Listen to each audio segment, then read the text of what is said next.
राम राम। आज बहुत सुंदर प्रसंग है दो भाइयों का, रावण और विभीषण। वैसे रामायण को देखें तो अधिकतर भाइयों की ही कहानियां हैं। वहां पे चारों भाई राम, भरत, लक्ष्मण और शत्रुघ्न, बाली और सुग्रीव, और यहां पर रावण, विभीषण, कुंभकर्ण, और तीनों में बहुत अंतर है।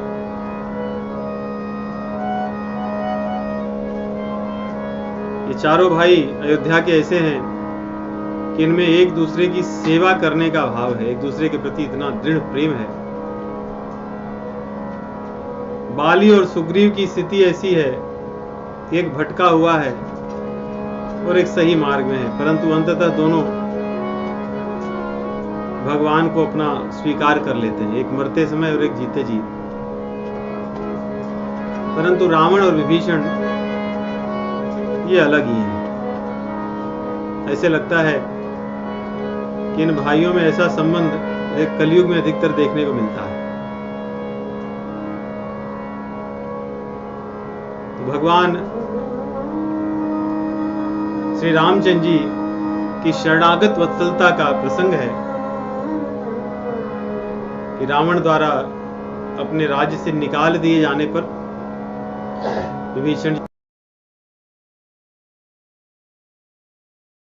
पिछली बार हमने देखा कि विभीषण जी अपने भाई को बड़े प्रेम से समझा रहे हैं।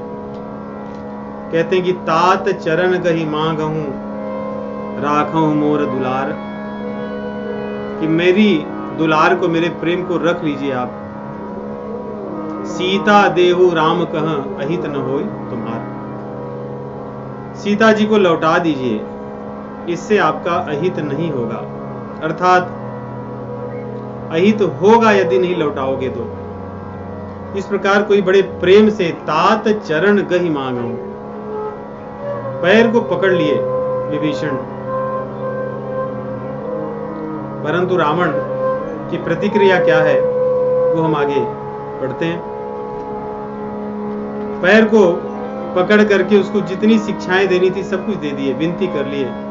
गोस्वामी जी लिखते हैं, बोध पुराण श्रुति सम्मत बानी, कही विभीषण नीति बखानी।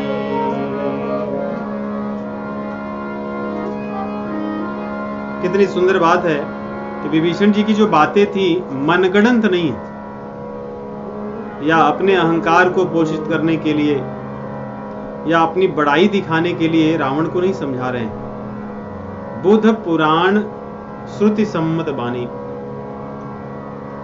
जो विद्वानों ने, सज्जनों ने, संतों ने जो बात कही है, श्रुतियों में, वेदों में जो लिखा है और पुराणों में जो कथाओं के माध्यम से कही गई है कि जीव का कल्याण वास्तव में भगवान के शरण में जाने से ही है, वही चीज वो बता रहे थे। तात चरण गही मांगहूं राखो मोर दुलार, सीता देहु राम कह अहित न होय तुम्हार, कि सीता जी को लौटाकर रामचंद्र जी की शरण में चले जाओ। वास्तव में शास्त्र यही, शास्त्रों का निष्कर्ष यही है। विभीषण जी ने सारी बातें कही तो, परंतु बड़ी विनम्रता से, नीति से कही। ऐसे भी नहीं कि अचानक उसको उलाहना देकर, डांट करके या उसका अपमान करके, ऐसा भी नहीं किए। उसका मान करके ही कहे, जिससे उसको बुरा न लगे। परंतु दुष्ट हृदय के भीतर कभी भी चेत नहीं होता। गोस्वामी जी लिखते हैं कि फूलहि फलहि की बेत, यद्यपि सुधा बरसहि जलद, मूरख हृदय न चेता, जो गुरु मिलहि विरंचि समा। फूल ही फल ही न बेत, बेत होता है एक प्रकार का पौधा होता है, छोटा सा, छोटे छोटे होते हैं बेत। वो कभी फूलता फलता नहीं है, उसको भले ही आप अमृत बरसाओ, उस पर कोई प्रभाव नहीं पड़ता। वैसे ही मूर्खों का चित्त होता है। आप उनको अपने प्राण निकाल करके दे दो, आप उनके हित की कितनी भी बातें कर लो, परंतु उनके हृदय में कभी परिवर्तन नहीं हो सकता। उनका कुमार्ग कभी भी छूटता नहीं उनसे। यही रावण की स्थिति है। विभीषण जी ने सभी प्रकार से उन्हें समझाया तो, परंतु रावण आगे क्या कह रहा है? सुनत दशानन उठा रिसाई, खल तो ही निकट मृत्यु अब आई। जियसि सदा सठ मोर जियावा, रिपु कर पक्ष मूढ़ तो ही भावा। कहसि न खलयस को जग माही, भुज बल जाहि जिता में नाही। तो शायद मुझे जानता नहीं है, मेरे कारण ही तू आज तक जीवित है, क्योंकि मैंने तेरी रक्षा सभी लोगों से की है। मैंने ही तेरे कारण अपमान भी सहे है, क्योंकि मेरे राज्य में बहुत से लोग मुझे कहते हैं कि आपका भाई लंका में रह करके भगवान की भक्ति करता है। अगर मैं न होता तो लंका के संविधान के अनुसार तुम्हें बहुत पहले ही मार दिया गया होता, क्योंकि तुम भगवान की भक्ति कर रहे हो। इसलिए जियसि सदा सठ मोर जियावा। इसके अतिरिक्त तुम्हें मेरे प्रति कृतज्ञता न होकर के तुम तपस्वी कह रहा है कि क्यों उनके प्रति, मेरे शत्रुओं के प्रति तुम्हारी भावना है, तुम उनके हित या उनकी प्रशंसा कर रहे हो। इस प्रकार कह करके पूछता है कि मुझे कहो कि मैंने आज तक संसार में किसको नहीं जीता है? क्या राम को जीतना मेरे लिए कोई कठिन काम है? मैं बड़ी सरलता से उन दोनों तपस्वियों को जीत सकता हूं। यदि तुम्हें विश्वास नहीं है, तुम्हें लग रहा है कि वे लोग मुझे जीत लेंगे और मैं हार जाऊंगा, लंका उनकी हो जाएगी और तुम मेरे साथ रहोगे, तो तुम्हें पराजित होना पड़ेगा, तो सबसे अच्छा होगा कि तुम उनसे जाकर के मिल लो। सठ मिलो जाए तिन्हि कहु नीति।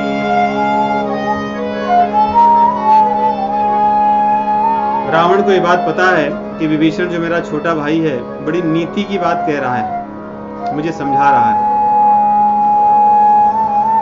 इसलिए वो कह रहा है कि मुझे नीति की आवश्यकता नहीं है, जाकर के उन लोगों को कहो जिनको नीति की आवश्यकता है।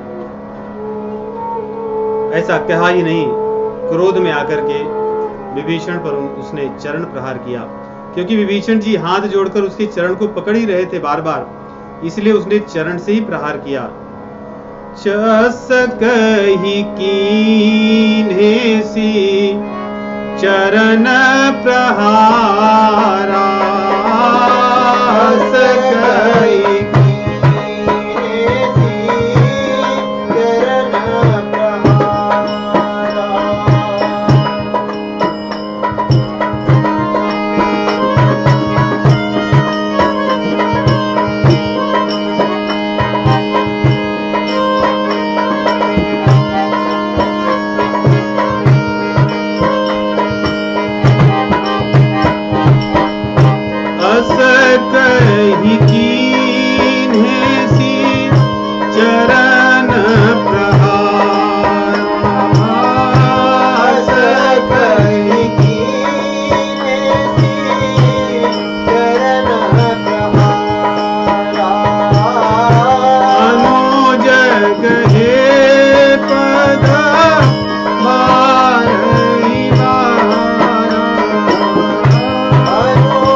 विभीषण जी को लात मार रहा है और वे सहते जा रहे हैं। भगवान शिव जी कह रहे हैं यही संतों का स्वभाव है कि अपमान सहकर भी दुष्टों के कल्याण की बात सोचते हैं।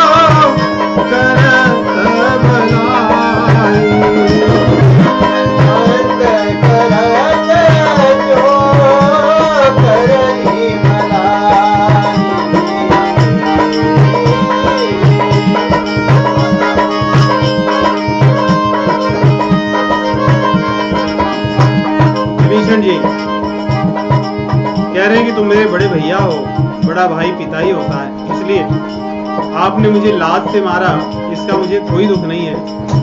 फिर भी मेरी बात को पुनर्विचार करके मान लो, क्योंकि उसी में आपकी भलाई है। तुम पीतु सरिसा भले ही मोहि मारा, तुम पीतु सरिसा भले ही मोहि मारा, तुम पीतु सरिसा भले ही मोहि मारा, तुम पीतु सरिसा भले ही मोहि मारा, राम भजे हित होई तुम्हारा, राम भजे हित होई तुम्हारा, राम भजे हित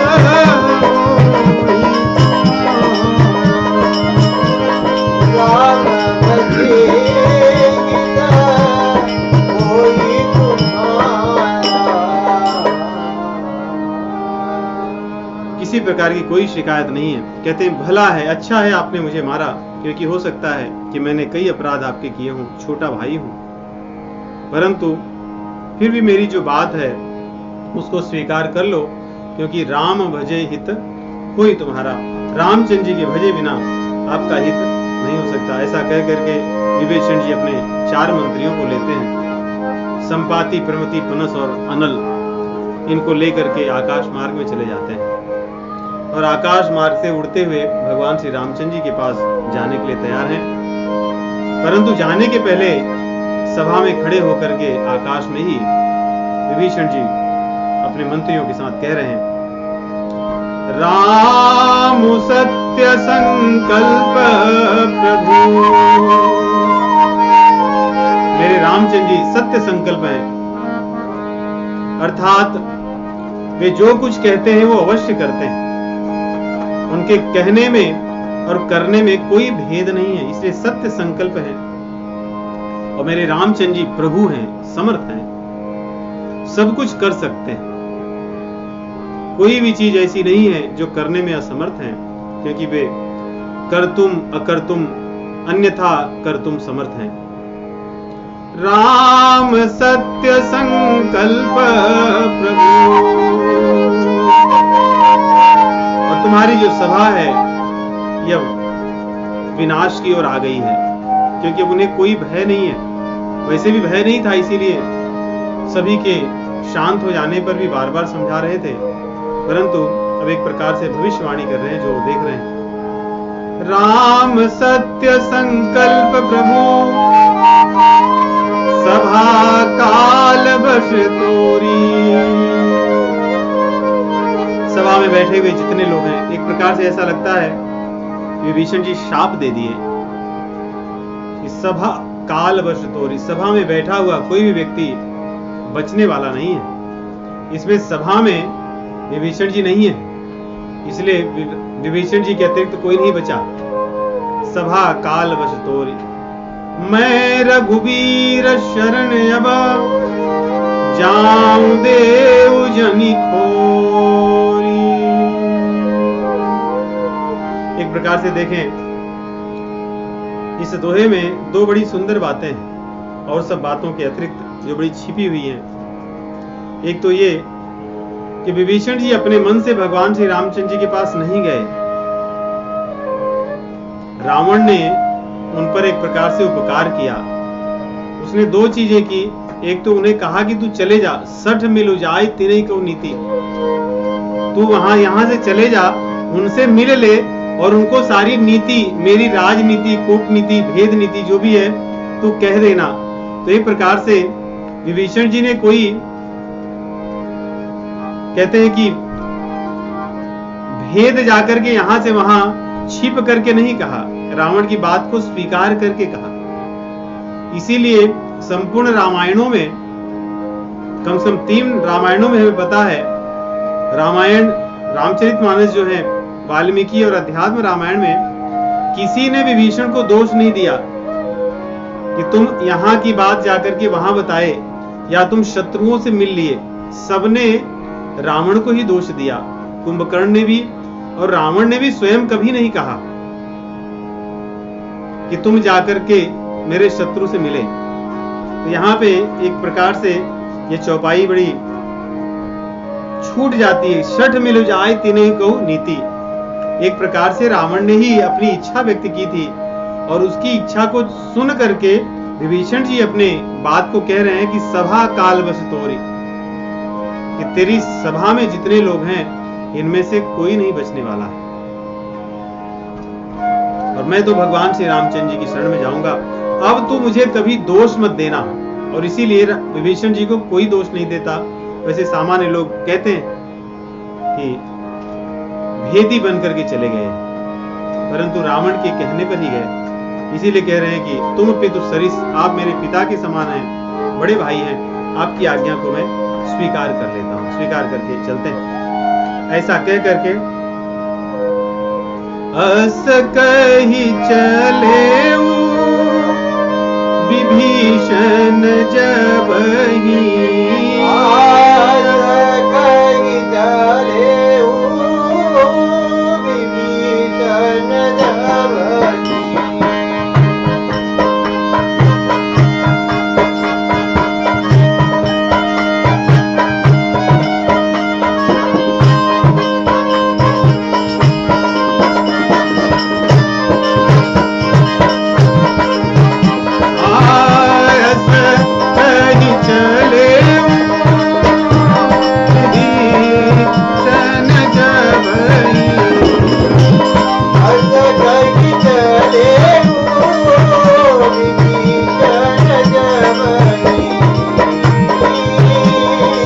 आयु नष्ट हो गई। अभी विभीषण जी के जाते ही आयु हीन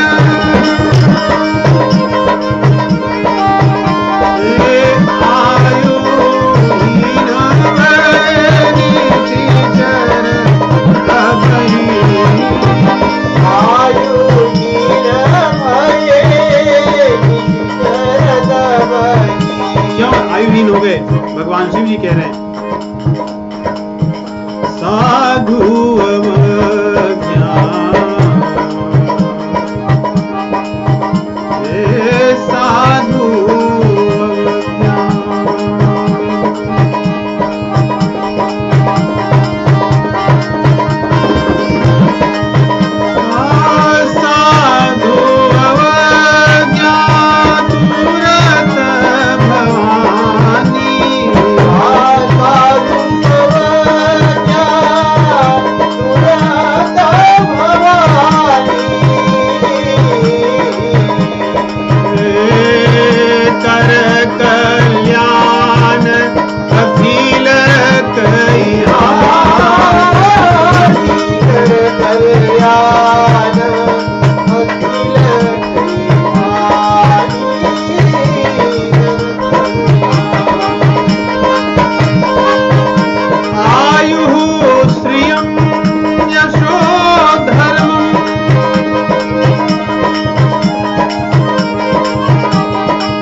सर्वाणि श्रेयांसि पुंसो महदतिक्रमः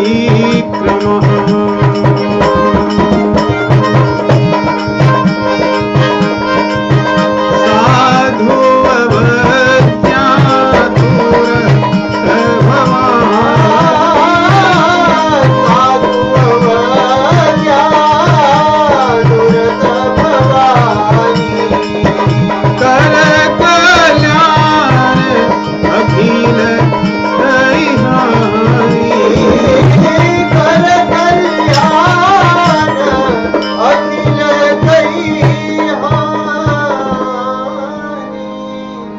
विभीषण जी जैसा इतना कहते प्रिय भाई, इतना हितैषी भाई और साधु हो भाई, ऐसे भाई को लात मारना संतों का तो वैसे कहते हैं उनकी चरण की सेवा करनी चाहिए। यहाँ पे रावण अपने चरण से उनको मार रहा है। देखिए कैसी विपरीत बुद्धि है, पूरी तरह से विपरीत।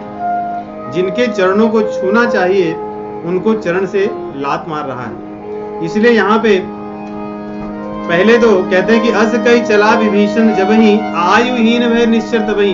वहां पे विभीषण कहते हैं कि विभीषण के जाने से लोग आयुहीन हो गए, क्योंकि वो कल कह के गए कि सभा काल वर्ष तोर। परंतु भगवान शिव जी इस बात को अलग दृष्टि से देखते हैं। वे कह रहे साधु अवज्ञा तुरत भवानी कर कल्याण अखिल कयानी। विभीषण को छोटा भाई न देख करके भगवान शिव जी की दृष्टि में विभीषण साधु पुरुष हैं लंका में, और रावण को ऐसे साधु का सम्मान करना चाहिए था, उसने नहीं किया। इसलिए कर कल्याण अखिल कयानी, संपूर्ण कल्याण का नाश होता है। भागवत पुराण में आता है कि आयु श्रियम यशो धर्मम। आयु श्री अर्थात धन संपत्ति इत्यादि, धर्म और यश, लोकानाशिष एवच, और संसार में जितनी भी अर्जित की हुई सामग्रियां हैं सब कुछ नष्ट हो जाता। हंति श्रेयांसी सर्वाणी पुंसो महत अतिक्रमण। जो महत लोग हैं उनका अतिक्रमण नहीं करना चाहिए, अपनी मर्यादा में ही रहना चाहिए। परंतु रावण ने अपनी मर्यादा आज तोड़ दी। अब तक तो जैसे भी था सेवा करता था, विभीषण की जो इच्छा थी वो करने देता था, यही सेवा थी।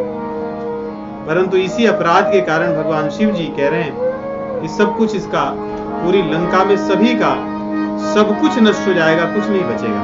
कर कल्याण अखिल कल्याण कर हानि। इस चौपाई का अन्वय ऐसा है, अखिल कल्याण कर हानि, संपूर्ण कल्याण का विनाश हो जाएगा। और आगे कह रहे हैं अब, रावण जब ही विभीषण त्यागा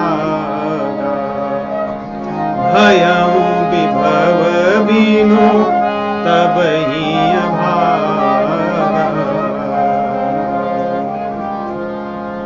देखिए हमारा वैभव क्या है। कई बार हमें, वैसे वो बात भी सही है कि जब अपराध करता है व्यक्ति तो धन वैभव इत्यादि छीन जाता है, परंतु साधकों के लिए दूसरा भाव ज्यादा अच्छा होगा कि रावण जब ही विभीषण त्यागा भयं विभव बिन तब ही अभागा।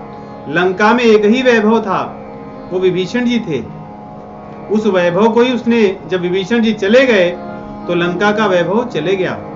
धन संपत्ति इत्यादि तो चीजें आती ही हैं जाने के लिए, लेकिन संत पुरुषों का वैभव आता है हमारे कल्याण के लिए। संत पुरुष यदि हमारे जीवन से निकल जाएं तो सब कुछ रहकर भी क्या लाभ। कोई कितना भी वैभववान हो उसका कोई लाभ नहीं, रहे न रहे वो समान ही है। इसलिए इस चौपाई में रावण जब ही विभीषण त्यागा, क्यों? क्योंकि रावण विभीषण को विभीषण समझता। रावण विभीषण को साधु या वैभव नहीं समझता था, इसीलिए उसने त्याग दिया। भयं विभव बिनु तब ही अभागा। तब यहाँ पे लंका की बातें पूरी होती हैं। अब विभीषण जी अपने 4 मंत्रियों के साथ अनल पनस संपाति और प्रमति के साथ हवा में उड़ करके जा रहे हैं। सभी रामायणों में ही कहा गया कि हवा में उड़ कर गए, कोई जहाज वगैरह नहीं ले गए, जबकि लंका में जहाजों वायुयानों की कमी नहीं थी। सभी के पास वायुयान थे, जब जो चाहते कर लेते। वैसे जो आकाश मंडल था उनके समय में उसको कई भागों में बांटे थे कि असुर लोग किस में चल सकते थे, देवता किस में चलते थे, अन्य जो सिद्ध पुरुष थे वो किस में चलते थे। तो इसी में से होकर राक्षस इत्यादि उनका अपना अलग, जैसे आज भी है एयरवेज है, वैसे ही बंटे हुए थे चलने का, व्योम मार्ग जिसको कहते हैं। तो यहाँ पे कह रहे हैं कि चले हरख रघुनायक पाही करथ मनोरथ बहु मनमाही। सब कुछ विभीषण जी का आज छूट गया है। इस बात को जरा ध्यान से देखें, सब कुछ छूट गया। बड़े बड़े मंत्री मंडल पद उनके अधीन थे, सब कुछ छूट गया क्षण भर में।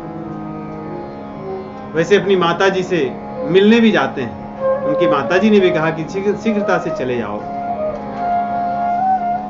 सब कुछ छोड़ करके विभीषण जी ले करके केवल मंत्रियों को जा रहे हैं, क्योंकि ये मंत्री ही वास्तव में इन्हें काम आने वाले हैं। ये बड़े ही इनके विश्वास पात्र मंत्री,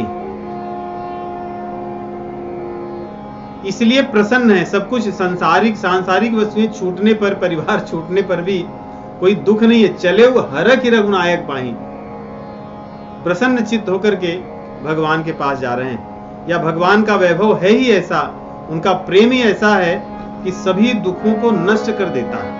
सभी दुख न के बराबर हो जाते हैं जब भगवान से प्रेम हो जाए। तो सब कुछ चला जाए परंतु भगवान रहें, बस यही पर्याप्त है। तो देखिए विभीषण जी में संतों के जो लक्षण भरपूर भरे पूरे हैं। इसीलिए रामचंद्र जी इनको कहते हैं कि मेरी शरण में आए मेरा चले वो हरख रघुनायक पाही, मनोरथ करते हुए जा रहे हैं। भक्तों का मनोरथ क्या होना चाहिए, अब यहां पे देखिए बता रहे हैं मनोरथ क्या है। इनका सारा मनोरथ केवल रामचंद्र जी का चरण कमल है और कुछ नहीं है। ये नहीं कह रहे हैं कि मैं जाकर रामचंद्र जी को देखूंगा, केवल रामचंद्र जी के चरण का स्मरण, उसका दर्शन, उसकी सेवा, यही इनका मनोरथ है। देखी हम जाई, इसलिए प्रसन्न है। अब तो सब कुछ मेरा छूट गया, लेकिन मुझे मिलेगा क्या? देखी हम जाई, चरण जल जाता अरुण मृदुल,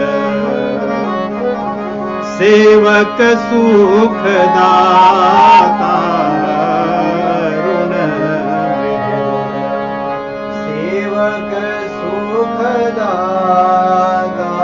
भक्तों का मनोरथ भगवान का चरण कमल ही, चरण कमल ही वास्तव में सुख देने वाला है। यही चरण कमल भगवान शिव जी अपने हृदय सरोवर में विराजमान करते हैं। यही चरण कमल हनुमान जी अपने हृदय में रखते हैं। यही चरण कमल माता जानकी जी सेती, यही चरण कमल भैया लखन जी इसकी सेवा करते हैं। भरत जी तो चरण कमल नहीं, चरण कमल की पादुकाओं को अपने सिर पर रखकर और फिर पुनः अयोध्या के आसन पर रखते हैं, राज सिंहासन पर, और प्रतिदिन उसकी पूजा करते हैं। तो विभीषण जी का मनोरथ देखिए, जो शरणागत भक्त के मनोरथ होने चाहिए वही। विभीषण जी की शरणागति सर्वत्र प्रसिद्ध है, उदाहरण के लिए कि ऐसी ही शरणागति के संपूर्ण 6 लक्षण विभीषण जी में विद्यमान है। तो मनोरथ है देखी हूं जाई, चरण जल जाता अरुण मृदुल, सेवक सुख दाता। ये मृदुल है, कोमल है, सेवकों को सुख देने वाला भगवान का चरण कमल है।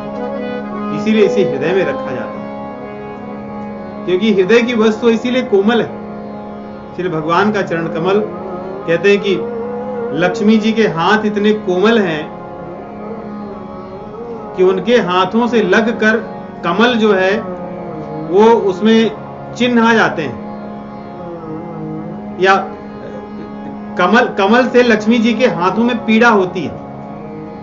परंतु लक्ष्मी जी के हाथ जब भगवान के चरण कमलों को छूते हैं तो उससे भगवान के चरण कमलों में एक प्रकार से कहें कि वो इतने कड़क होते हैं लक्ष्मी जी के हाथ कि उसमें चिन्ह आ जाते हैं। तो सबसे कोमल यदि कोई वस्तु है, एक कमल तो कितना कोमल है, उससे भी कोमल लक्ष्मी जी के हस्त हैं और उससे भी कोमल भगवान के चरण कमल।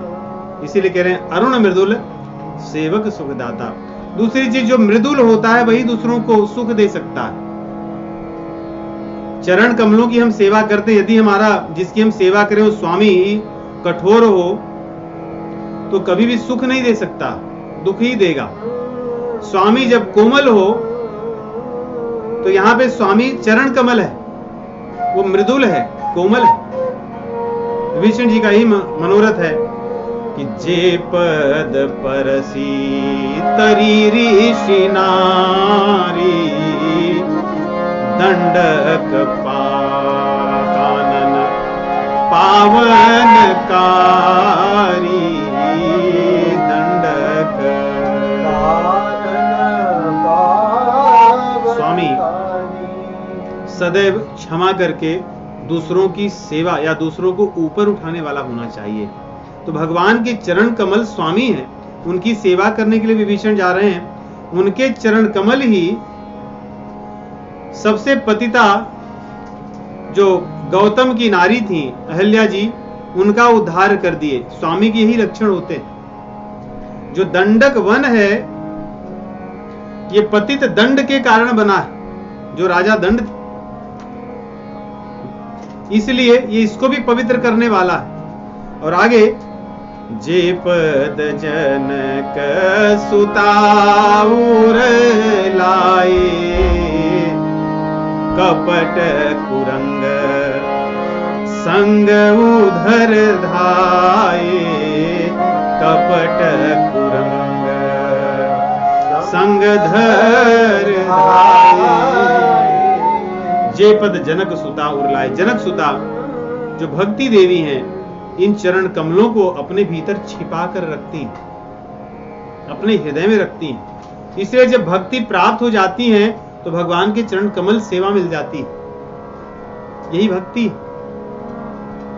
कपट कुरंग संग धर धाये, ये हमारे जो स्वामी हैं चरण कमल, ये बड़े निर्दोष हैं, भोले भाले हैं। ये किसी का दोष कपट नहीं देखते। इसीलिए जब मृग था वो कपटी था, फिर भी उसके पीछे भाग गए। भले वन की या जंग जो वन में भूमि थी कठोर थी, फिर भी बिना चिंता किए ये इतने निर्दोष हैं, भोले हैं कि इसके पीछे भाग गए।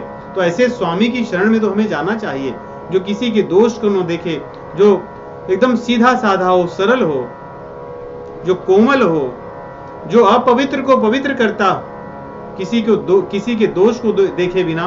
यही शरणागति में जाने वाले लोगों के लक्षण होने चाहिए, शरणागत के लक्षण, कि हमें स्वामी पर पूर्ण रूप से विश्वास हो और ऐसे ही स्वामी की शरण में जाना चाहिए। यहाँ पे दोनों लक्षण दिख रहे हैं कि जिनके चरण कमलों की शरण ले रहे हैं वो चरण कमल हैं कैसे। आगे हर उर सर सरोज पद जेई अहो भाग्य में देखी हूं तेई अहो भाग्य में देखी हूं तेई। आशुतोष भगवान शिव जी सबकी कामनाओं को पूर्ण करने वाले हैं। वे भी इन चरण कमलों को अपने हृदय में रखते हैं। अर्थात ये चरण कमल सभी की कामनाओं को पूर्ण करने वाले हैं, सब पर कृपा करने वाले हैं। ऐसे चरण कमल को मैं जाकर देखूंगा। जिन पायन के पादुकनी भरत रहे मन लाई, ते पद आज बिलो की हूं इन नयन अब जाई। जिन पायन की पादुकनी भरत रहे मन लाई, जिन चरण कमलों की पादुका को भरत जी अपने मन से लगाकर अर्थात हृदय से लगाकर रखे या सदैव अपने मन में रखे, जिनका स्मरण करते हैं। यहाँ पे जो पादुका है अगर ध्यान से देखो तो ये चरण की सेवा करने वाली, ये सेविका है, चरण की रक्षा करने वाली। ये स्वामी है चरण कमल, इनकी सेविका पादुका है। अर्थात जो भगवान के दास हैं उनके दासों को भरत जी अपने हृदय में लगाकर रखते हैं, मन में लगाकर रखते हैं, उनकी पूजा उपासना करते हैं। इसलिए कह रहे हैं कि जिन मेरे स्वामी हैं उनकी सेविका जो पादुका है उसको भरत जैसे लोग अपने हृदय से लगाकर रखते हैं, अपने मन में बसाते हैं। मैं आज उन चरण कमल रूपी भगवान के दर्शन करूंगा। ऐसा कह करके विचार करते हुए तब तक समुद्र के पार पहुंचते हैं। बंदर भालू ऐसा है, एक प्रकार से व्यू बना हुआ है। मध्य में भगवान श्री रामचंद्र जी, सुग्रीव आदि जो मुख्य हैं ये सब विराजमान हैं। चारों ओर अलग अलग व्यू में बंदर भालू सब बैठे हैं, रक्षा कर रहे हैं। जब इन्होंने देखा कि कुछ 5 लोग आकाश मार्ग से आ रहे हैं तो बंदर भालुओं ने तुरंत लपक करके इनको रोक दिया कि अगर आगे जाओगे तो हम आपको दंड देंगे। विभीषण जी भी रुक जाते हैं ऊपर, वैसे उन्हें रुकना ही था। और विभीषण जी उन्हें संदेश भेजते हैं कि मैं दशानन का भाई आया हूं। विभीषण जी सदैव अपना परिचय यही देते हैं कि मैं रावण भी नहीं कहते मैं दशानन का भाई हूं। दशानन कोई अच्छा नाम नहीं है। जिस व्यक्ति की बात का कोई महत्व ना हो, जिसके 10-10 मुख हो, नहीं जैसे कोई कहता कि हाँ मैं ऐसा काम करूंगा, बस उसका कहने के लिए होता है, तो ऐसे लोगों को 2 मुखी कहा जाता है कि इनकी बात का कोई विश्वास नहीं, कौन से मुख कहेगा और कौन सा मुख कहेगा कि मैंने नहीं कहा था। लेकिन दशानन, सोचिए शत्रु पक्ष से कोई आया हो और जिसका भाई ही 10 मुख वाला हो, अर्थात उसकी बात का विश्वास न हो, तो विभीषण का क्या विश्वास किया जा सकता है। इसलिए विभीषण जी अपना परिचय देते हैं, उनका परिचय लेकर के आते हैं। लोग केवल इतना ही बताते हैं,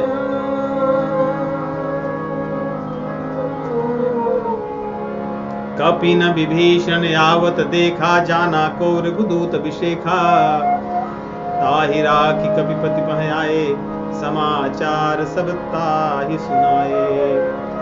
ताहि राखी, जहां विभीषण जी मिले थे बोले आप यहीं रुको, हम लोग आते हैं पूछ करके, फिर उसके बाद आपको कहेंगे कि क्या करना है। अब यहां से शुरू होता है भगवान श्री रामचंद्र जी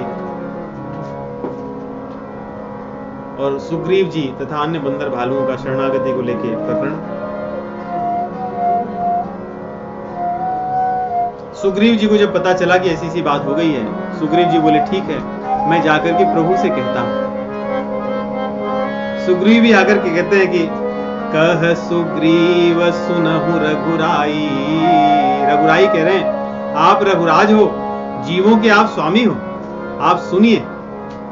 आवा मिलन दशानन भाई। सेवक लोग आकर कह रहे हैं कि दशानन का भाई आया हुआ है। तो भगवान बोले कि आप तो मेरे सखा हो, आप बुद्धिमान हो, आप बताइए कि क्या करना चाहिए। कह प्रभु सखा, सखा बूझिए कहा, आपका विचार क्या कहता है। देखिए प्रभु कितना अपने मित्रों को आदर देते हैं। कह प्रभु सखा बूझिए कहा, सुग्रीव जी कहि कपीस सुनहु नर नाम। हे राजाधिराज आप सुनिए। जानी न जाई निशाचर माया। सखा है इसलिए अपने मित्र के हित की सदैव चिंता कर रहे हैं। सुग्रीव का भी व्यवहार बड़ा ही नीतिगत है। कह प्रभु सखा बूझिए कहा, कहि कपीस सुनहु नर नाम।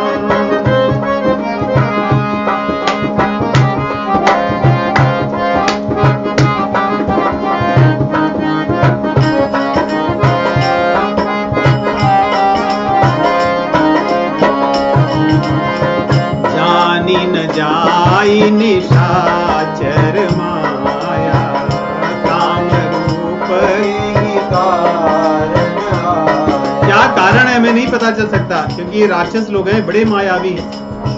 हनुमान जी आकर के बताए हैं मायावियों की थोड़ी थोड़ी बात कि कैसे है ये, इसलिए कह रहे हैं कि इनको जानना बड़ा कठिन है। और इसलिए भी कह रहे हैं कि आप तो मायापति हैं, आपकी माया कैसी आप स्वयं जानते हैं, उसको सामान्य रूप से समझना बड़ा कठिन है। इसलिए जानी न जाई निशाचर माया, काम रूप के कारण आया, भेद हमार लेन सटया, राखी बांधी मोई। प्रभु मुझे तो ऐसा लग रहा है इसको बांध करके ये रख लेना चाहिए, ये दूत है, गुप्तचर है मान लो या दूत है, इसको जाने नहीं देना चाहिए। भेद लेने के लिए आया है, हो सकता है रावण ही ना हो, इसको पता मायावी है। इसलिए भेजा है। परंतु देखिए भगवान किस प्रकार सुग्रीव जी का सम्मान करते हैं और अपनी बात को भी रखते हैं। हे सखा, सखा नीति तुम नीति विचारी, सखा मम पन शरणागत भय हारी,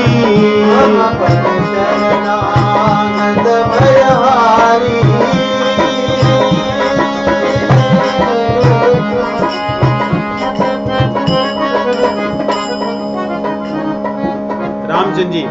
वैसे वाल्मीकि रामायण में ये चर्चा बहुत लंबी है, क्योंकि सब लोग अपने अपने विचार रखते हैं।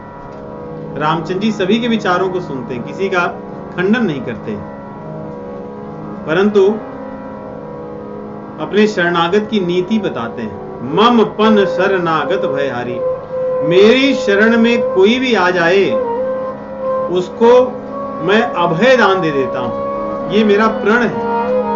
तो तुम्हारी बात तो निश्चित रूप से सही है कि शत्रु का भाई है, भेद लेने के लिए आया है, इसकी माया को नहीं जाना जा सकता और ये निशाचर है। परंतु मेरा भी तो प्रण है। तो यहाँ पे दो बातें हैं, आपकी बात भी सही है, मेरी बात भी सही है। जब भगवान ने कहा कि मम पन शरणागत भयहारी, क्योंकि अब तक और लोग, यहाँ तो गोस्वामी तुलसीदास जी ने संक्षेप में बात कही है, परंतु सभी लोग अपनी अपनी बातें कहते हैं। अंगद कहते हैं, नल नील कहते हैं, जामवन जी कहते हैं। अधिकतर सभी का विचार यही रहता है कि उसे रोक दिया जाए, लौटा दिया जाए, बांध कर रखा जाए, या उससे पूछा जाए, भेद निकाला जाए। परंतु हनुमान जी के मन में बड़ा एक प्रकार से शोक था, क्योंकि विभीषण को मिलकर आए थे और विभीषण को बोले भी थे कि जानत हूं अस स्वामी बिसारी, फिरहि ते काहे न होहि दुखारी। ऐसे स्वामी को अगर कोई भूल जाए तो उसको दुख होता है, कोई उनकी शरण में आए उसको क्यों दुख होगा। हनुमान जी बार बार सोच रहे थे, मैं तो प्रभु का इतना गुणगान गाकर आया हूं, मुझे अपने बात की चिंता नहीं है, परंतु आज प्रभु के यश पे कलंक लग जाएगा। विभीषण जी के मन में क्या बात उठेगी कि हनुमान जी ने सारी बातें कही तो थी ऐसी, लेकिन ऐसा मुझे दिखा नहीं कुछ। इसलिए हनुमान जी बड़े प्रसन्न हुए जैसे ही प्रभु ने कहा कि मम पन शरणागत भयहारी। यहाँ गोस्वामी जी लिखते हैं, सुनि प्रभु बचन हरख हनुमान,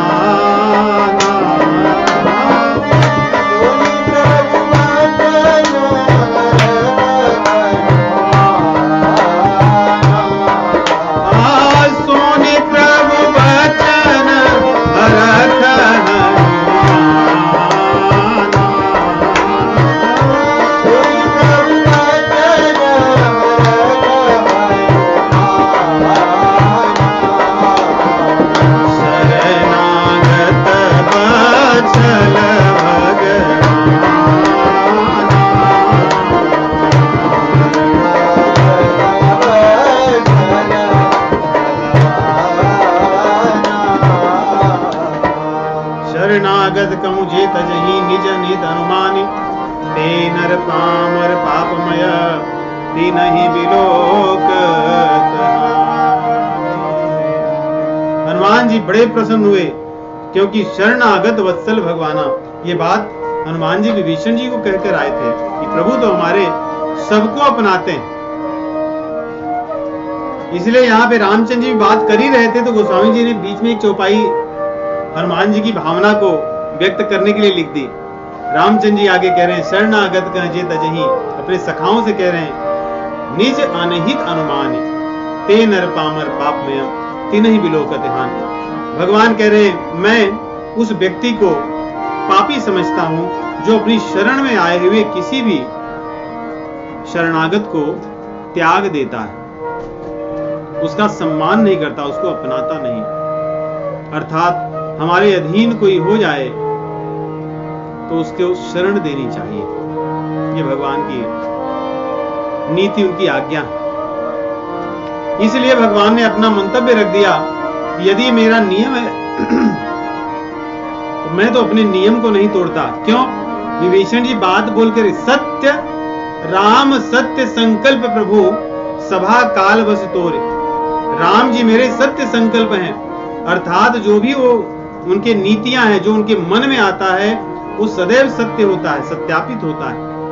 भगवान कोई भी चीज ऐसा नहीं कि मैंने संकल्प कर लिया चलो आज छोड़ देते हैं बाद में देखते हैं, ऐसा नहीं। इसलिए भगवान ने अपनी जब बात कही विभीषण जी के बारे में, हनुमान जी को बड़ी प्रसन्नता हुई। आगे रामचंद्र जी कह रहे हैं को इतना ही नहीं, कोटि विप्र, क्योंकि सब लोग चर्चा कर रहे थे कि पापी है, राक्षस है, दुष्ट है, तो भगवान कह रहे हैं कोटि विप्रवद लागई जाऊ, आए शरण तजो नहीं ताऊ। पाप की जो श्रेणियां हैं, विप्रवध के बाद कोई पाप नहीं बचता, ये सर्वोपरि पाप है मनुष्य के लिए। गोवध इत्यादि के बाद के पाप, क्योंकि महापापों में विप्रवध आता है।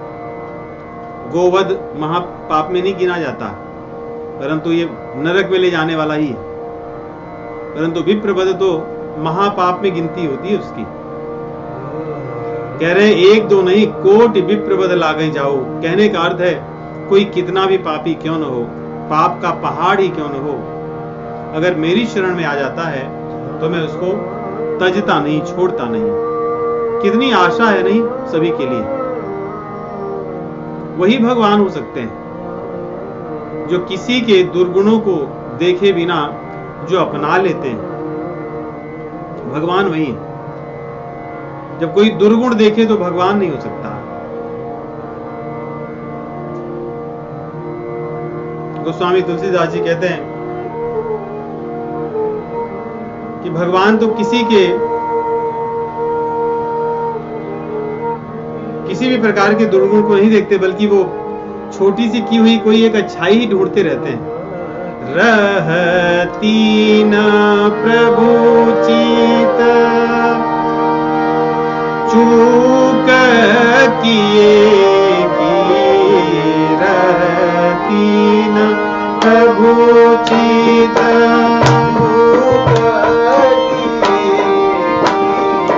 भरत सुरति सय पार किए की, भरत सुरति सय पार किए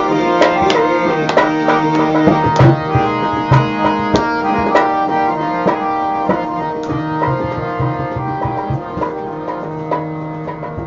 देखिए कथाएं तो कथाएं ही हैं भगवान की, परंतु इन कथाओं में से जो हम साधकों के लिए सदैव स्मरण करने की बातें यही है भगवान के गुण। भगवान के इन गुणों को स्मरण करना चाहिए सदैव, इससे हमारे दुर्गुण नष्ट हो जाते हैं। क्योंकि भगवान का ऐसा गुण, उनकी ऐसी उदारता, ऐसी शरणागत वत्सलता, यही हमारा उद्धार करने के लिए, इसी की आवश्यकता, इसके अतिरिक्त और कुछ नहीं है।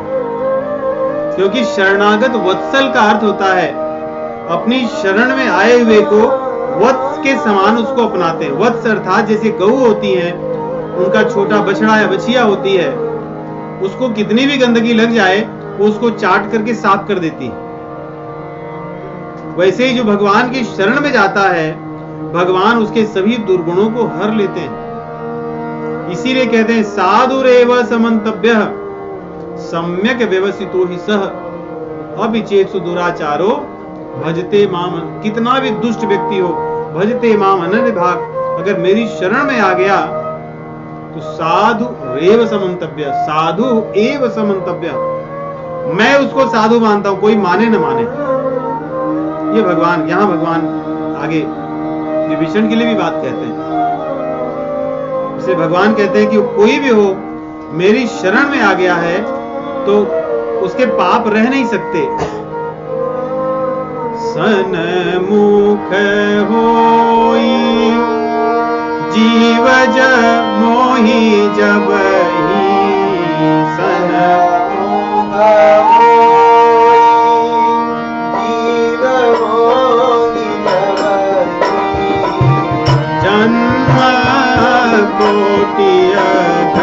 नासहि तब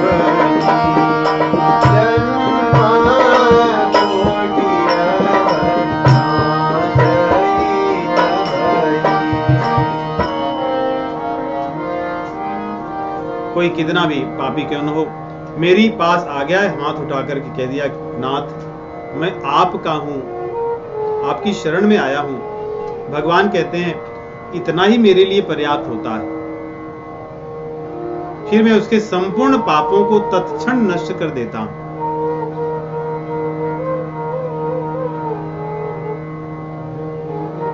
आगे रामचंद्र जी अपनी उदारता या उनकी उदारता देखने लायक है। कहते हैं कि पापवंत कर सहज स्वभाव, भजन मोरते ही भाव न काऊ। यदि वो पापी होता तो मेरा भजन करने के लिए यहां नहीं आता और ये नहीं कहता कि मैं दशानन का भाई हूं। रामचंद्र जी कितने नीतिज्ञ हैं। देखिए, जो संदेश आया था उस संदेश में से सारी बातें वो जान गए। हनुमान जी के सम्मुख बैठे हनुमान जी, उनके मुखमंडल को देख करके भगवान समझ गए कि हनुमान जी को प्रसन्न करने वाली ये बात है, क्योंकि भगवान तो अपने भक्तों के कहते हैं कि अंतर्यामी है, वो उनकी इच्छा को रखते हैं। इसलिए जौं पे दुष्ट हृदय सोई होई, मोरे सन्मुख आव की सोई। दुष्ट व्यक्ति मेरे सम्मुख नहीं आ सकता। ये बात को निश्चित रूप से आप मान लें। कई बार हम लोग सोचते हैं इस चौपाई को सही गहराई में नहीं समझते। दुष्ट व्यक्ति भगवान के सम्मुख नहीं आ सकता, आकर भी नहीं आ सकता, क्योंकि भगवान और व्यक्ति जो आता है उनके सम्मुख, उनके दो जनों के बीच की बात होती है। अगर दुष्ट व्यक्ति कपट करके आएगा तो भगवान तो अंतर्यामी है, भगवान को पता है, तो भगवान तो उसको सम्मुख नहीं मानते। जब तक कि वो निष्पाप या निश्चल भाव से भगवान के सम्मुख नहीं आता, तब तक भगवान उसको नहीं अपनाते किसी को। इसलिए भगवान को कोई छल नहीं सकता कि कोई जाके हाथ उठा करके बस बोल दिया और फिर अपना पाप करने लगा कि अब तक का मेरा ऐसा था, मैं सब समाप्त कर दिया हूं, नया शुरू करता हूं। तो भगवान के सामने छल नहीं चलती। इसलिए भगवान की बात को यथावत ही लेना चाहिए। भगवान कह रहे हैं यदि दुष्टता बची होती तो भगवान जो देख रहे हैं उनके हृदय में जिस भाव से आए उस भाव से वो कभी नहीं आ सकता है। जौं पे दुष्ट हृदय सोई होई, मोरे सन्मुख आव की सोई। निर्मल मन जन सो मोहि भावा। निर्मल मन या तो उस व्यक्ति को पता होगा या भगवान को पता होगा। इसलिए भगवान कह रहे हैं कि जिसका निर्मल मन होता है वही मुझे अच्छा लगता है। मोहि कपट छल छिद्र न भावा। न तो मुझे कपट अर्थात पर्दा करना, कुछ चीजें छिपा कर भगवान से रखना, छल अब मैं आज के बाद सुधर जाऊंगा, अगर सब चीजें ठीक हो गई तो मैं अच्छे से रहने लगूंगा, और सब ठीक हो गई फिर मनमानी करना, ये छल है। छिद्रता अर्थात चीजों को छुपा छुपा कर चोरी का काम करना, गलत काम करना, पाखंड। मोहि कपट छल छिद्र न भावा। भेद लेन। आगे सुग्रीव जी या अन्य लोगों की बातों को भगवान कह रहे हैं कि ठीक है, हो सकता है भेद लेन आया हो। भेद लेन पठवा 10 सीसा, तब न कछु भय हानि कपीसा। क्यों? अगर भेद लेने के लिए भेजा है तो ये भी कोई चिंता की बात नहीं, क्योंकि अपने बगल में लक्ष्मण जी बैठे हैं। क्यों? क्योंकि वो किसी ऐसे दुष्ट व्यक्ति को छोड़ने वाले नहीं है, तो हमारे लिए तो कोई चिंता की बात नहीं है। जगम सखा निशाचर जेते, लक्ष्मण हने निमिक मते थे। लक्ष्मण जी तो एक क्षण में उनको मार देंगे, तो हमें उसमें भी चिंता करने की कोई आवश्यकता नहीं है। इसलिए विभीषण जो आया है उसको शरण में ले आना चाहिए। और आगे कह रहे हैं अगर मान लो भयभीत होकर आया है, एक तो हो सकता है भेद लेने आया है, दूसरा डर करके रावण के डर से आया है, तो मैं उसको अपने प्राण के समान बचाकर रखूंगा। अर्थात उसका कोई अहित नहीं कर सकता, मेरी शरण में आया है। देखिए भगवान की और विभीषण की शरणागति का जो प्रसंग है, भगवान और विभीषण जी के जो विचार हैं, इनका मनन करना चाहिए, कम से कम सोते समय तो कर लेना चाहिए एक बार। सब भय नष्ट हो जाता है। जो सभी तयावा शरणाई, रखी हूं ताहि प्राण की नाई। जो भी भगवान की शरण में जाता है, भगवान उसको प्राण के समान मानते हैं, उसका कौन क्या बिगाड़ सकता है? कौन बिगाड़ सके जग में, जब जानकी नाथ सहाय करें। जब जानकी नाथ सहायता करेंगे, सहाय होगी उनकी, तो कौन क्या बिगाड़ सकता है? रावण क्या अनंत रावण हो जाएं, क्या कर सकते? इसलिए भगवान का वचन है, कहते उभय भांजते ही आनहु। यदि वो मेरी शरण में आया है तो भयभीत होकर, तभी भी भेद लेने आया है तो दोनों रूप से उसको लाना चाहिए। अगर भेद लेने आया होगा तो लक्ष्मण जी के श्रेणी में उनकी ओर जाएगा, वो उनका है, और अगर शरण में आया होगा तो मेरा है। इसलिए भगवान ने एकदम साफ कर दिए कि हम दोनों भाई यहां बैठे हैं, उसको ले आना आवश्यक है। जिसका होगा वो उसके पक्ष में चला जाएगा, अपने अपने ले लेंगे। जय कृपालु कहि कपि चले, अंगदादि हनुमान। अंगदा हनुमान भगवान की जय जयकार करते हुए सब लोग प्रसन्न हो गए, नाचते गाते पहुंचे और लेकर के कैसे ला रहे देखिए। बंदर हनुमान जी साथ में गए, इसलिए हनुमान जी विभीषण से पहले मिल गए। बड़ी मित्रता है, कितनी सेवा की है। इसीलिए हनुमान जी बड़े प्रसन्न हुए थे कि आज भगवान के यश में कलंक लगते लगते बच गया, इन सुग्रीव या अन्य लोगों के कारण। नहीं तो कलंक लग जाता कि जिस विभीषण ने सीता जी की शोध में इतना बड़ा कष्ट सहकर भी, रावण के यहाँ भय सहकर भी उन्होंने सब कुछ बातें बता दी। नहीं तो डर के मारे हो सकता कौन बताता। अपने प्राण को उन्होंने संकट में डालकर सीता माता जी की शोध में मेरी सहायता की थी। आज उस विभीषण को अगर मारते या त्याग देते तो क्या बात रह जाती। इसलिए हनुमान जी बड़े प्रसन्न हैं। उनके साथ जितने जा रहे सब नाचते गाते भगवान की जय जयकार करते हुए पहुंचे, और सादरते ही आगे करी वानर। आगे करके, ये मर्यादा है, बड़े लोगों को आगे करके स्वयं थोड़े पीछे होना चाहिए, या उनके आगे अगर किसी को चलना है मार्ग दिखाने के लिए तो उनके आगे नहीं, उनके दूसरी ओर थोड़ी दूरी पर चल करके करना चाहिए। ऐसे ही लेकर आ रहे हैं, चले जहां रघुपति करुणा कर। रघुपति और करुणा के सागर भगवान श्री रामचंद्र जी जहां विराजमान है। विभीषण जी चरण देखने के लिए आए हैं, परंतु दूर से तो चरण दिखेगा नहीं, दूर से तो मुखमंडल ही दिखेगा, चरण तो पास में आने पर दिखता है। देखिए इसीलिए कहते हैं जब तक हम पास में भगवान के नहीं पहुंचेंगे तब तक चरण कमल नहीं मिल सकता। इसलिए चरण कमल की सेवा बहुत महत्वपूर्ण होती है, जिसे हम भगवान के समीप पहुंच जाएं। दूर से सेवा नहीं हो सकती। दूरी ही ते देखे दो भ्राता, नयनानंद दान के दाता। बस इस चौपाई में बड़ी सुंदर बात है। दूर से देख लिए, नयना आनंद दान के दाता। हम भगवान को कभी अपनी सांसारिक आंखों से नहीं देख सकते जब तक भगवान हमें दिखाना नहीं चाहते।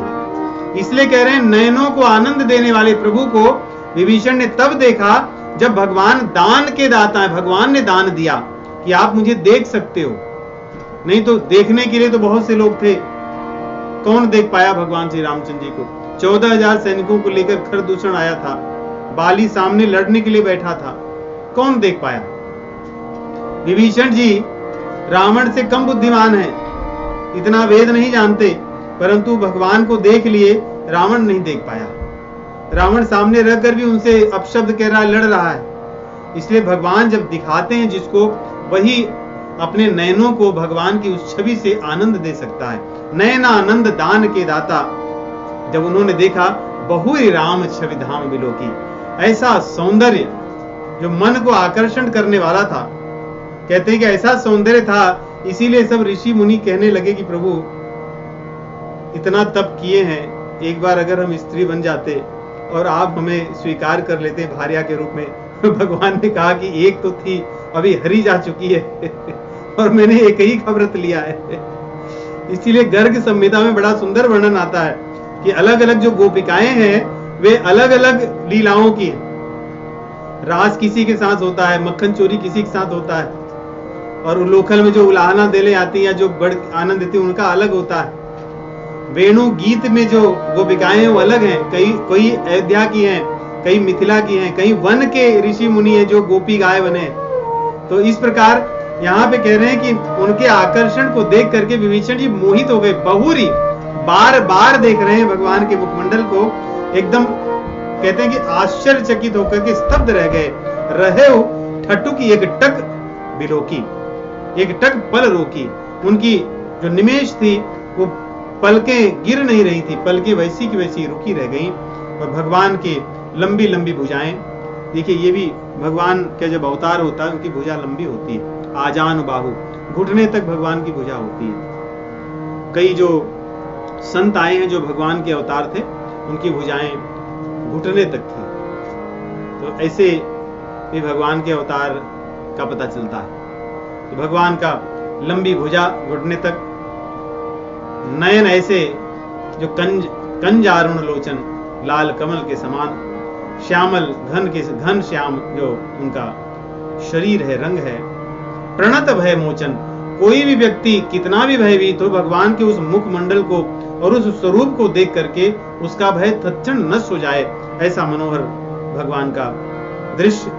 सिंह के समान उनके कंधे, क्षत्रिय जो आयत उर शोभा, छाती आयत के आयताकार चौड़ी छाती, और आनन अमित मदन मनमोहा, करोड़ों करोड़ों काम देवता के सौंदर्य को हरण करने वाले भगवान का वदन, मुखमंडल आनंद। ऐसा देखते ही विभीषण जी के नेत्रों से अश्रु बहने लगे, उनके हाथ पैर कांपने लगे, शरीर कांपने लगा उनका। मन धर धीर कहीं मृदुबाता, भगवान के सामने पहुंचते हैं, कुछ बोल नहीं पाते, गिर पड़ते हैं। मन धरी धीर, अपने आप को धैर्य बंधाते हैं। पहला शब्द देखिए क्या कहते हैं, शरणागत के यही लक्षण है। शरणागत कभी भी वो हो ही नहीं सकता जो इस प्रकार की शब्द पहले उसके हृदय में ना हो। नाथ दशानन, आप मेरे नाथ हैं और मैं दशानन कर मैं भ्राता, निशिचर वंश जन्म सुर त्राता। आप मेरे नाथ हैं, मैं दशानन जैसे दुष्ट अत्याचारी पापाचारी का मैं भाई हूं, और मेरा जन्म ही ऐसे कुल में हुआ। हम अपने कुल के सोचिए, आज के युग में यदि किसी का भाई रावण जैसा धनवान हो, विद्वान हो, बुद्धिमान हो और इतना शक्तिशाली हो, कोई व्यक्ति ऐसा नहीं कह सकता। विभीषण जी ये नहीं बोले कि मैं पुलस्त्य कुल का हूं, मैं विश्रवा का पुत्र हूं, ऐसा कुछ नहीं बोले, क्योंकि उनके पिताजी बड़े हैं, ब्रह्मा जी के पुत्र पुलस्त्य, पुलस्त्य के विश्रवा। उन्होंने ऐसा कुछ नहीं कहा, उन्होंने कहा निशिचर वंश, राक्षसों के वंश का हूं मैं। ये दैन्य के बिना भगवान कभी नहीं अपनाते। इसीलिए पहले जो शरणागत होते थे, अपने दांतों में तृण रख करके, एक लक्षण होता है कि मैं दैन्य हूं। यही दीनता है जो भगवान को अच्छी लगती है। जब भगवान इस प्रकार कहा, आगे क्या कह रहे हैं, सहज पाप प्रिय तामस देहा, सहज रूप से मैं पाप करने वाला व्यक्ति हूं। ये नहीं बोले कि मैं पापियों के साथ रहता था, फिर भी मैं रोज जप करता था, तुलसी जी की सेवा करता था, आपका विग्रह भी रखा था, धनुष बाण भी रखा था, हनुमान जी से भी मिला था, रावण को शिक्षा भी दिया था, मैं लोगों के जो हमारे, ऐसा कुछ नहीं। सहज पाप प्रिय तामस देहा,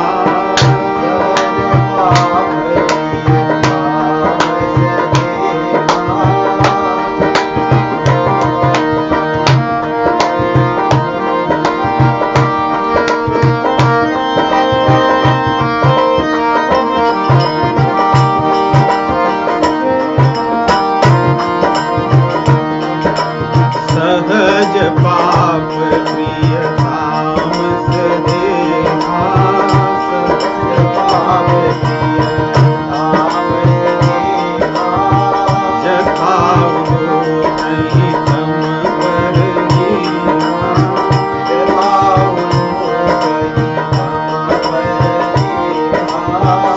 कैसा है जैसे उल्लू अंधेरे को प्रेम करता है, मैं पाप को ऐसे ही प्रेम करता हूँ। मेरे अंदर कोई गुण नहीं, परंतु ऐसा क्या मेरा सौभाग्य है कि मैं आपको अपने आंखों के सामने देख पा रहा हूँ, क्योंकि ये हनुमान जी की कृपा है। उसको आगे बता रहे हैं। देखिए, ये शरणागत के यही लक्षण है, अपनी दैन्यता को प्रकट करते हुए अपने दुर्गुणों को बताता है, और जिस संत से भगवान की शरण में आने का अवसर मिला है उनके गुणों को गाता है। श्रवण सुजस सुनियायु प्रभु भंजन भगवती त्राहि त्राहि आरती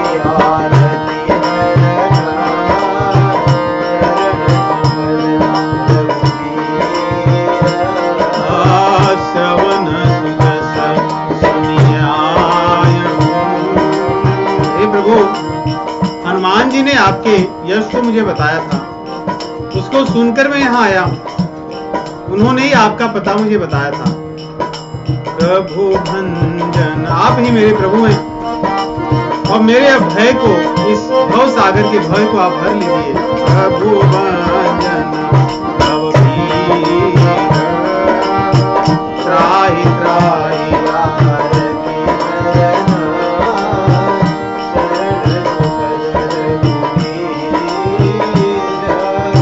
हनुमान जी ने क्या बताया था कि प्रभु हैं वो, भव को भंजन करने वाले रघुवीर हैं। त्राहि त्राहि आरति हरण, जो दुख होता है उसको हरण करने वाले हैं, आर्त के दुख को निवारण करने वाले प्रभु हैं।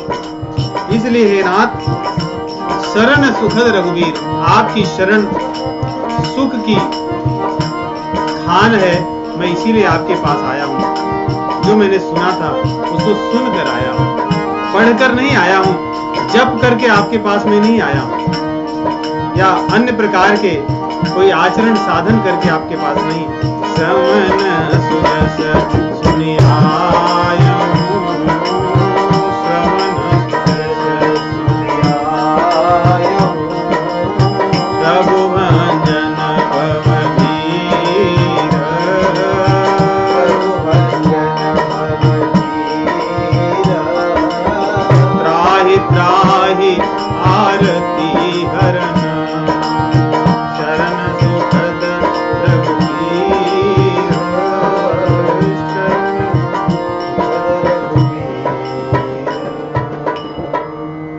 आपकी शरणागति सुख देने वाली है। जानत हूं अस स्वामी विसारी, फिरहि त काहे न होई दुखारी। अर्थात आपकी विस्मरण में ही दुख है, आपकी शरण आने में ही सुख है। ऐसी बात को सुनकर मैं आपकी शरण में आया हूँ, मुझे आप अपना लीजिए। अगले सप्ताह आगे की शरणागति को देखेंगे। ये प्रसंग बहुत ही हमारे लिए हितप्रद है और लाभप्रद है। इसका अपने जीवन में हम सेवन कर पाए, ये हमारी वास्तविक साधना का फल होगा। राम राम। श्री राम जय जय राम, श्री राम जय